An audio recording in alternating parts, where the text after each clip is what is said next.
کیا آپ ذہین ہیں؟ یہ ایک ایسا سوال ہے جو چند سیکنڈ کے لیے ہر کسی کو پریشان کر سکتا ہے، کیونکہ ہم میں سے کوئی بھی خود کو کم عقل یا جاہل سمجھنے کا تصور نہیں کر سکتا۔ جس طرح ہم اول ذکر جملے کو کبھی نہیں مانتے، اسی طرح ہم یہ بات بھی عموماً تسلیم نہیں کرتے کہ کوئی دوسرا بھی سمجھدار یا ذہین ہو سکتا ہے۔ یہ بحث تو بہت طویل ہے، لیکن پھر بھی کچھ چیزیں یا علامات ایسی ضرور ہوتی ہیں جو کسی حد تک ذہانت کے بارے میں بتا دیتی ہیں۔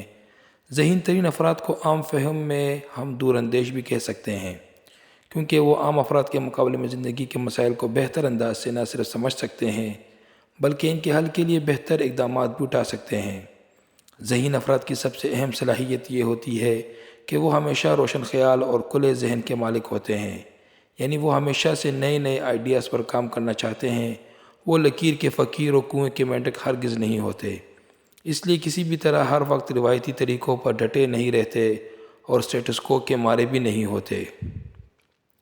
ایسے افراد مسائل کے حل کے لیے فوری اقدامات کرتے ہیں، بلکہ یوں کہنا چاہیے کہ بحران کے وقت ان کا دماغ زیادہ بہتر انداز سے کام کرتا ہے۔ وہ تنقیدی اور تعمیری دونوں انداز سے مسائل کا جائزہ لیتے ہیں۔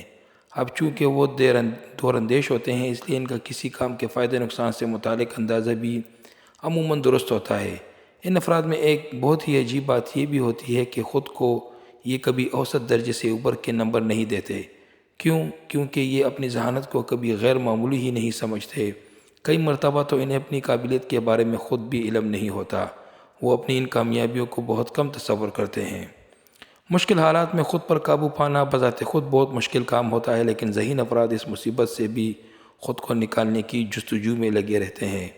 ذہین افراد کا ایک وقت میں بہت سے کام سر انجام دینا کافی اہم اور کمال کی بات ہے۔ ہم کسی گھریلو خاتون کی ہی مثال لے لیتے ہیں، جسے وہ بیک وقت ہانڈیاں بھی پکا رہی ہوتی ہے، مارننگ شو بھی دیکھ رہی ہوتی ہے اور بچوں پر بھی نظر رکھ رہی ہوتی ہے۔ ایسے افراد یہ بھی جانتے ہیں کہ علم کو پھیلانے کا ایک طریقہ یہ بھی ہوتا ہے کہ سوالات پوچھے جائیں، لیکن وہ سوالات بامعنی ہو، بے مقصد اور تکا دینے والے نہیں۔ یہ چیزیں اور ان کے سوالات کا مقصد کسی کو رنج کرنا نہیں، بلکہ اپنی معلومات اور علم میں اضافہ کرنا ہوتا ہے۔ ذہانت عموماً پیدائشی ہوتی ہے۔ ہم میں سے ہر کوئی کسی نہ کسی خداداد صلاحیت کا حامل ضرور ہوتا ہے، لیکن ماحول، تربیت اور زندگی کے تجربات ہمیں بہت کچھ سکھا دیتے ہیں، اور اس بنا پر بھی انسان بہت کچھ سیکھ سکتا ہے۔ لیکن وہ اب سب نے سنا اور پڑھا ہی ہوگا کہ ٹھوکریں کھا کر ہی انسان ٹھاکر بنتا ہے۔ ہم میں سے ہر شخص اپنی صلاحیتوں کو پہچاننے اور پھر ان کو بہتر بنانے سے متعلق ہر لمحے کوشاں رہنا چاہیے۔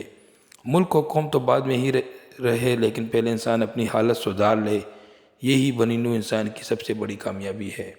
اگر ابھی تک آپ نے میرا چینل لائک اور سبسکرائب نہیں کیا تو چینل ضرور لائک کیجئے، سبسکرائب کیجئے، اور اگر ویڈیو پسند آئے تو دوسرے لوگوں سے بھی شیئر کیجئے۔ شکریہ۔